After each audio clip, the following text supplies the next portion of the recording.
Belum ada panglima dari AL selama era Jokowi, Yudo Margono dinilai paling mungkin gantikan Andika. Ada dua nama yang beredar, baik dari Kepala Staf Angkatan Darat dan Kepala Staf Angkatan Laut.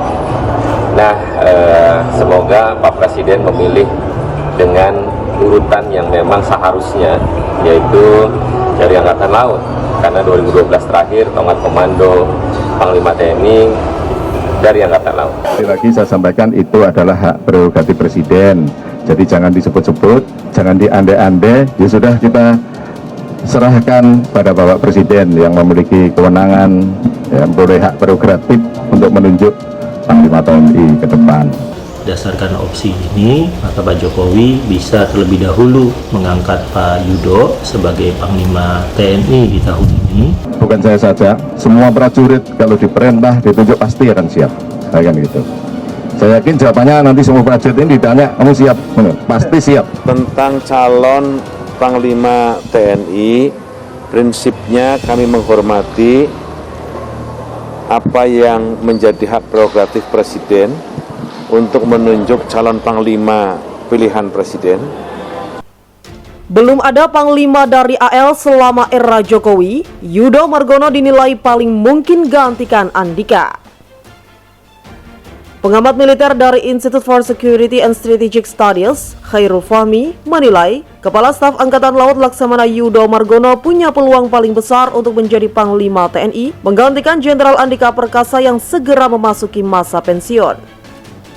Sebabnya, selama masa pemerintahan Presiden Joko Widodo, TNI AL belum dapat giliran menempati jabatan tertinggi Korps Militer.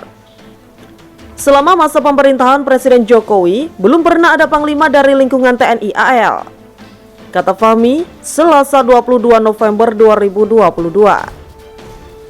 Sebagaimana bunyi Undang-Undang Nomor 34 Tahun 2004 tentang TNI, khususnya Pasal 13 Ayat 4, Panglima hanya akan dipilih dari Kepala Staf yang sedang menjabat atau mantan Kepala Staf yang masih dalam masa dinas keprajuritan. Oleh karenanya, kata Fahmi, secara norma, semua Kepala Staf TNI sebenarnya punya peluang yang sama menjadi Panglima. Meski tak ada ketentuan normatif yang mengharuskan pergiliran di antara ketiga matra secara urut kacang dalam pergantian panglima, namun Fahmi menyebut bukan berarti itu tidak penting untuk dipertimbangkan.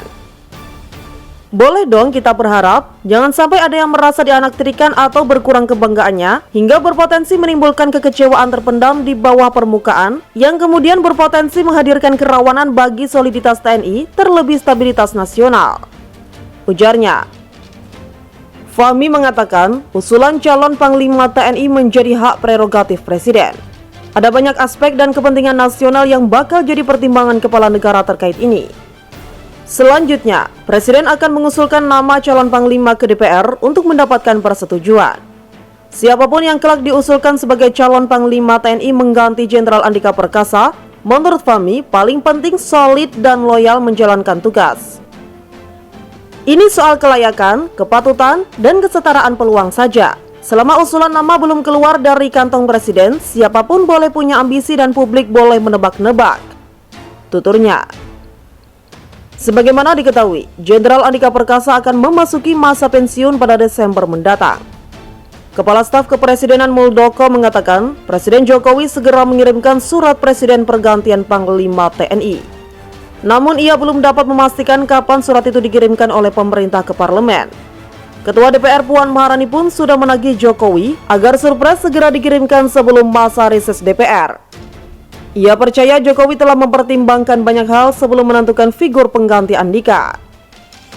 Siapa, bagaimana calon yang akan dipilih, apakah itu terkait dengan kinerja dan lain-lain, tentu saja Presiden sudah mempunyai pertimbangan terkait dengan hal itu, kata Puan di Kompleks Parlemen Senayan, Jakarta, Kamis 17 November 2022.